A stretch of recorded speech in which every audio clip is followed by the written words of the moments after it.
ทุกคนโอ้หวยนูอัดนี่ทางพื้นที่เอาทุกคนเนาะนี่พื้นที่เอาไปที่ฮัทเนาะนี่เป็นแป้นให้มันเป็นแล้วเด็กปั่นกับบธรรมดาทุกคนเลยปูนสละเอากำลังเฮียนขวัดเนาะไปบนกัดทุกคนซิเมนเที่ยวมาอยู่เมื่อคืนนี่ก็นอนอ๋อตัวบักใหญ่เลยเนาะนูผูก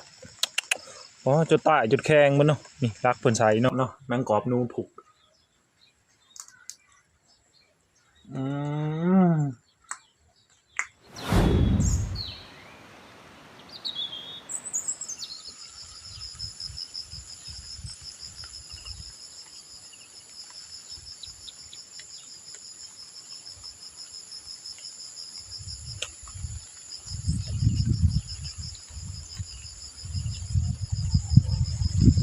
สวัสดีครับผมเบาสำรองจากส่องเบาสำรองบานปลาครับสบายดีคอยเบาสำรองจากส่องเบาสำรองบานปลาเนาะเมื่อนี้คือทางส่องเบาสำรองสิพาไปย่ามบ่วงทุกคนย่ามบ่วงอันที่พอเบาสำรองใส่ไว้เนาะย่ามบ่วงเพิ่นใส่เอานูเนาะนูผูกเพิ่นเห็นควายนูผูกเนาะเพิ่นเห็นควายนูผูกแล้วเพิ่นใส่ปะไว้แล้วบัดนี้เพิ่นว่าให้เบาสำรองนี่สำรองเอ้ยไปย่ามในเรื่องมื้อนี้ฝนตกพอบ่ได้ไปดอกเพิ่นเฮ็ดเวียกเนาะเพิ่นข้าวเวียกอยู่เพิ่นก็เลยให้เบาสำรองนี่ลงมาย่ามใส่ตามส่วนมันเบาสำรองนี่แหละเพราะว่าเห็นมันไปหาขวัดกินมันเบาสำรองทุกคนเลยหาขวัดกินหัวมันอยู่แถวหลุมพุ่นแหละเนาะพอเพิ่นก็เลยอันประดิษฐ์บ่วงอันเป็นหลวดเนาะหรือว่าสายเสือกน้ำแหน่สายเอ็นแหน่เพิ่นใส่เนาะไปลุ้นกันทุกคนว่าสิพอหรือบ่ว่าสิถึกหรือบ่ถึกเนาะมื้อนี้ไปกับสตูนเพิ่นย่างก่อนแล้วก็น้องมา3 โตมีอันลำพูนแล้วก็ซีมูนแล้วก็สละทุกคนไปพุ่นเนาะสตูนพญางก่อนละ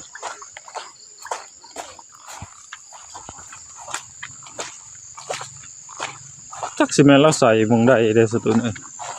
แล้วโอ้สิได้เลาะให้อีกแล้ว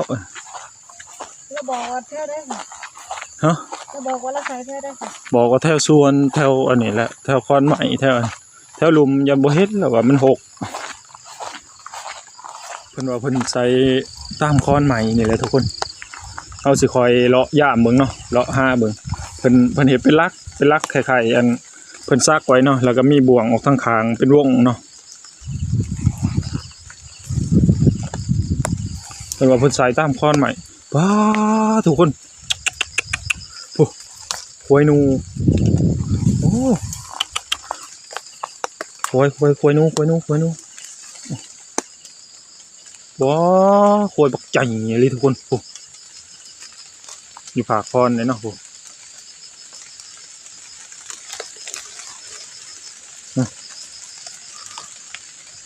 ว้า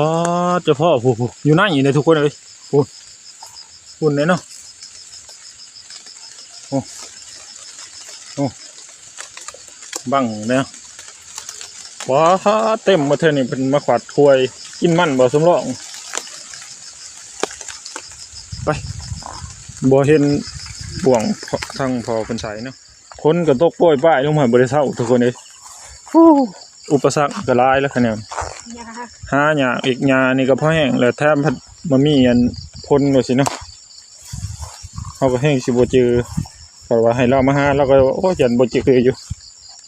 เอาแห้งคักยันบ่เห็นซับมันปาโตทางพื้นที่เอาทุกคนเนาะนี่พื้นที่เอาไปที่ฮัทเนาะนี่เป็นแป้นให้มันเป็นแล้วไปอยู่เนาะฝนตกมันก็เลยแบบหลุบๆไปจังน้อยเนาะพูดทางพื้นกัดหญ้าก็มีทุกคนนี่เนาะว้าเป็นกินหญ้าแล้วเป็นกล่องลำปะอยู่นี่เนาะเป็นปอกกินตัวอ่อนเป็นเที่ยวมานี้นี่เที่ยวไปพุ่นเนาะลงมาสูงคอนอยู่หันเลยเลาะเบิ่งแล้วบ่เห็นบางคนเบื่อใส่เลยนี่เนาะทุกคนเพิ่นกินป้าฝึกกัดกินมันบ่สมรองเนาะเพิ่นกัดกินจนว่าอันนี้หมดเนาะเพิ่นไปหาขวัดกินตัวใดหัวใหญ่ๆเนาะทางหนองมาเฮาเห็นควายนูเลยทุกคนเห็นควายนูแล้วพากันขวัดอยู่เนาะโอ้ อ๋อทางเราปูนเป็นขวาดนี่เนาะโอ้เด็กปั่นกับบธรรมดาทุกคนเลยปูนสละเอากำลังเฮียนขวัดเนาะพอปัญหาอะไรทุกคนเลยนั่นก็คือเบาสำรองอันนะห้าบ่วงของพอใส่บ่พอทุกคนเลยทางเสาตูนเพิ่นเมื่อน้ำพอเนาะวันนี้เนาะว่าใส่เท่าได้แดนเนาะให้เพิ่นมายามนํคันบ่ซันนี้โอ้บ่เห็นดอกทุกคนเลยหาจดมือไงเนาะลักสั่นๆเนาะเฮาก็เฮาสิหาบ่เห็นบาดถ้าแม่นว่าลักยาวๆเลยเนาะก็สิหาเห็นอยู่เนาะถาเพิ่นมาก่อนทางพอบ่สำรองมาเลยทุกคนเลยเพิ่นว่าใส่อยู่นำมื้อนี้เนาะแต่หาบ่เห็นเนาะเพิ่นบ่จื้อได้เนาะบ่ได้ซักใหม่อันนี้ไว้บ่ได้ซักใหม่แบบสูงๆไว้เนาะเดี๋ยวสิหาเลาะนำกันอีกเทื่อนึงเนาะไปนี่ห้อยเพิ่นกัดทุกคนสิแม่นเที่ยวมาอยู่เมื่อคืนนี่ก็เนาะนี่อย่าเพิ่นใช้แถวนี้ก็บ่จักเนาะบ่สำรองสิมานำห้อยอันนี้เนาะอย่าว่าเพิ่นใส่ตามห้อยมันเที่ยวเนาะทุกคนนี่เพิ่นมันเที่ยวไว้นี้เนาะนี่เที่ยวเข้าไปหันเนาะนี่ทุกคนพอแล้ววันนี้เนาะเพิ่นใส่ในนี่อีหลีนี่ถึกแล้วป๋อ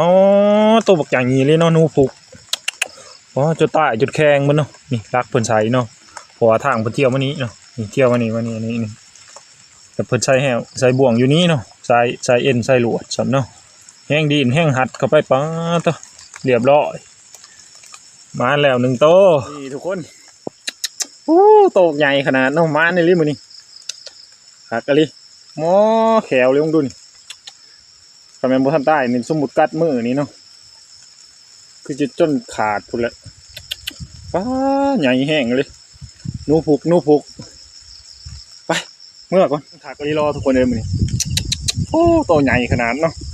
บ่สำรองน้ำห้าอยู่เนาะน้ำห้าอันบอลเพิ่นใส่ทำอิฐบ่เห็นน้ำห้าบ่ได้ก็บ่เห็นเนาะ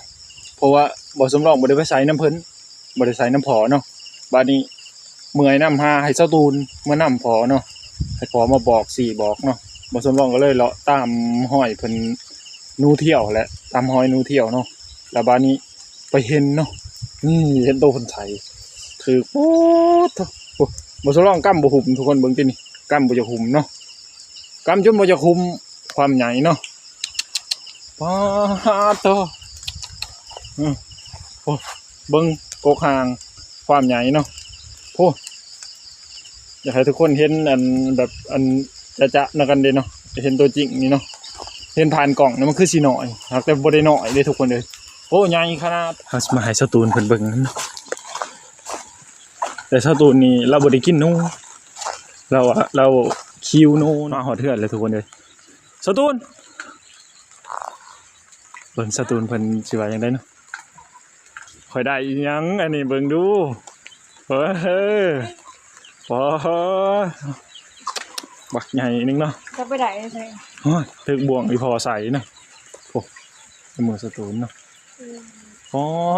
ใหญ่เลยใหญ่กว่าแค่นอีกว่าค่อยว่าแต่มือค่อยๆกำยังบ่จะหุมโอ้ไปอันนี้มันเอาบ่อันนี้ข้างในข้างในบ่เอาพวกตับของอันนั้นมันเด้ขี่กับตัวมัน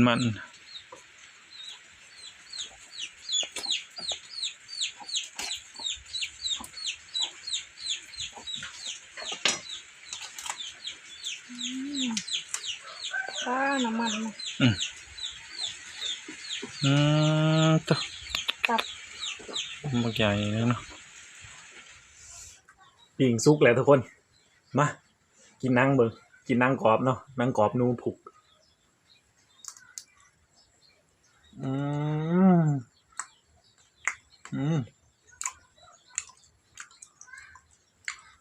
แซ่บขนาดตัวเลยออกนุ่มๆมันครับสำหรับคลิปนี้ก็สิบ่มีหยังหลายฝ ฝากทุกคนเข้าไปกดไลค์กดแชร์กดติดตาม แล้วก็เข้าไปชมคลิปส่องน้อยๆคือส่องเบาสำรองบ้านป่าเด้อทุกคนสบายดี